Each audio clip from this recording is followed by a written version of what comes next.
let's see what IGN's got with Dying Like the Beast, or IGN first. Ooh. See what more we can learn about this game. So much of Dying Light is informed by the series' melee-first design. Its impact can be seen in the damage system that causes its grotesque zombies to fall apart with every slash of your blade, as well as the weapon crafting, which turns household tools into hilariously impractical killing machines. And Right. of course, it influences the parkour movement, which allows you to keep well away from chewing teeth and clawing hands. So what happens when you add guns to this close quarters formula? And I don't mean one or two rusty pistols, but a whole armory stocked with shotguns, assault rifles, and plentiful ammo. That's a question posed by the next game in the series, Dying Light the Beast. The answer is not the obvious one. Far from transforming into a regular first-person shooter, guns have turned Techland's latest into something that feels closer to Crysis, or even, if you squint a bit, Dishonored. They're another layer of an increasingly varied toolset that ensures every encounter is a sandbox solved by your own rules. That's interesting. For this month's IGN First, I was able to play an hour-long mission from an early section of Dying Light the Beast. This meant stepping into the combat boots of Kyle Crane, the returning protagonist from the original Dying Light. Held hostage and experimented on for 13 years by a shadowy figure known only as the Baron, I joined Kyle a few hours into his quest for revenge. So that's interesting. In terms of this storyline, this takes place 13 years after the first game, but I think part 2 takes place 20 years later. Huh. Deep within the new, much more rural zone of Castor Woods, I infiltrate one of the Baron's factories. And, standing on the facility's roof, I realise my options are more varied than the last time I played Dying Light. Ooh. Using Kyle's heightened survivor senses, a benefit of all those experiments he endured, I'm able to highlight the patrolling members of the Baron's militia. Some are marked in orange, while others are red, an indication of who is armed with melee weapons or guns respectively. It's a colour-coded threat level that helps me set up a plan of action. Yes, it's all very Batman Arkham. I was gonna say, yeah, it's very Batman Arkham. What the... I start right in front of me with a blissfully unaware bowman. Approaching silently, I perform a melee takedown using a shiv I've crafted, much faster than choking him out, and then swipe the bow from his corpse. Bows were, of course, in Dying Light 2, but kept out of reach until the back half of the game. Their earlier introduction in the Beast promises a greater level of engagement options across the campaign, especially considering their ranged stealth potential. Yeah. For sure. Notching an arrow, I headshot the bowman's buddies, including a rifle-wielding sniper on the opposite roof. No one hears him slump to the floor, so I'm free to parkour across and add his gun to my collection. Man, the Once parkour again, looks my even engagement better. opportunities expand. No longer limited to firing single arrows and enduring long draw speeds, I can take out groups of charging melee enemies before they make it into striking range. Although everyone around me will know exactly what's going on. Might as well make a spectacle of it then. I dive down to the roof below, where a further 2 riflemen, a squad of brawlers, and, delightfully, a pile of explosive gas canisters await. The dive triggers a slow motion effect. It's hardly the slick bullet time of Max Payne and the old Fear games, feeling more as if you're suddenly travelling through sticky air rather than becoming John Wick, but it nonetheless successfully emphasises Kyle's military background.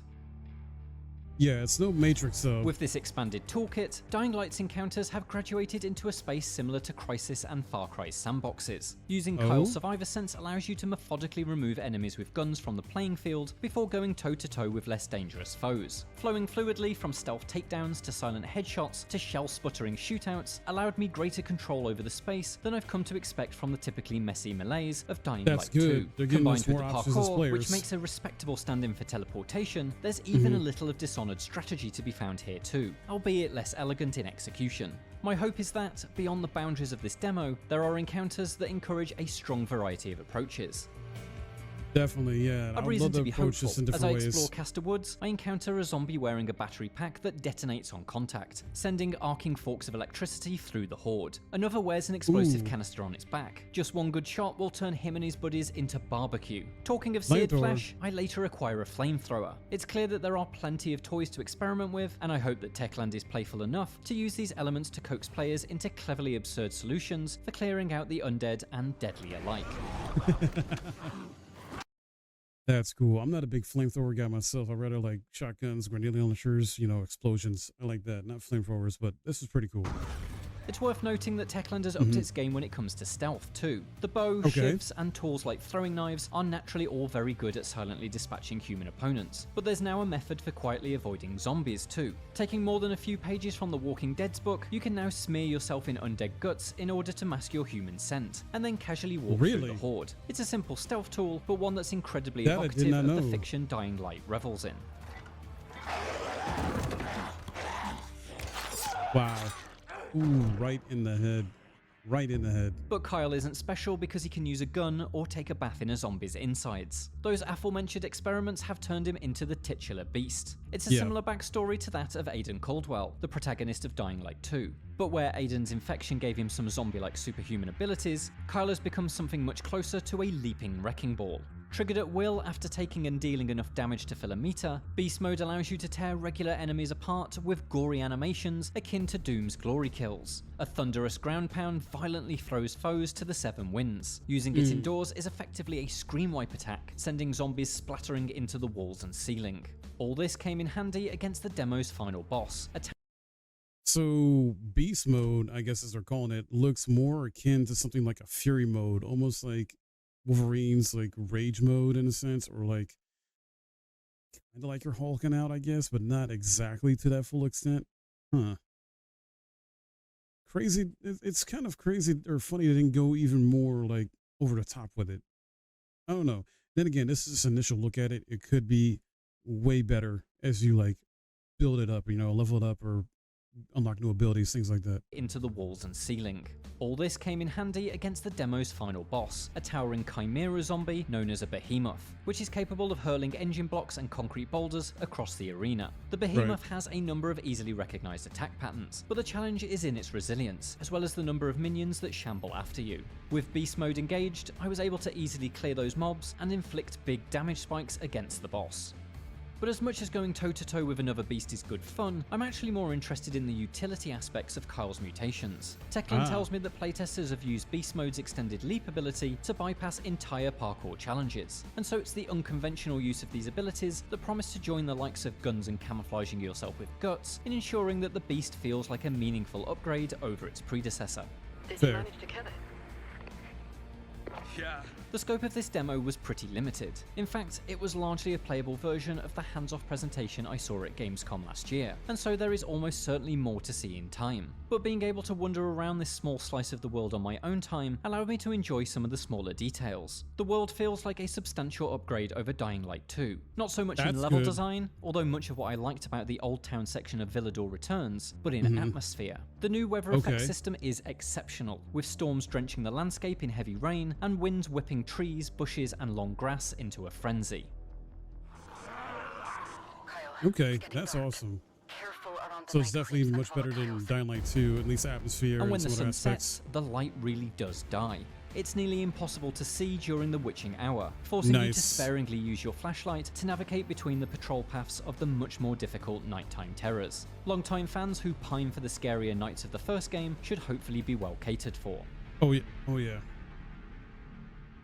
Definitely. When I left my appointment with Techland at Gamescom last year, I was somewhat skeptical as to how guns would affect the core ideas that Dying Light is built on. Naturally, the studio wanted to show off its new toys, and that hands-off demo was largely played as a shooter. But having had the opportunity to play myself, in which I had the agency to choose when and where guns were deployed, I quickly learned that firearms are just one component of Dying Light the Beast, not the main attraction. Their addition, alongside what feels like a strengthened inclusion of the bow and the series' many trademark DIY melee solutions, made the demo's encounters feel richer and more textured. Each combat Okay. scenario felt like a problem with a dozen solutions, rather than the melee mosh pits that I typically found myself in while playing Dying Light 2. The question now is how all this evolves over the wider game. There are several tools and weapons that I didn't get extensive or any time at all with, such as the aforementioned flamethrower and oddities like a throwable shock knife. And so my hope is that the beast constantly adds weapons with unique utilities to the toolkit. And then That'd be of nice. course there's your mutations. Each chimera Right. you kill allows you to inject more freaky DNA into your veins and unlock a skill tree of powers. Ooh, okay, yeah.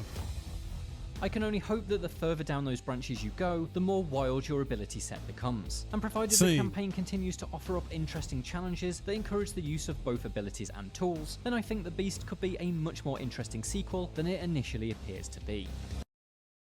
Like, I feel like if you maybe go a certain, I'm hoping the B skill tree has like more stuff to it than just a simple like one path. Like, I hope there's multiple paths in the skill tree. Like, essentially, going down one path could be like you have a very controlled power type of state with it, or another path could be where you just essentially just let loose, so you can just go wild and essentially transform really dramatically, like physical looks on top of your actual abilities.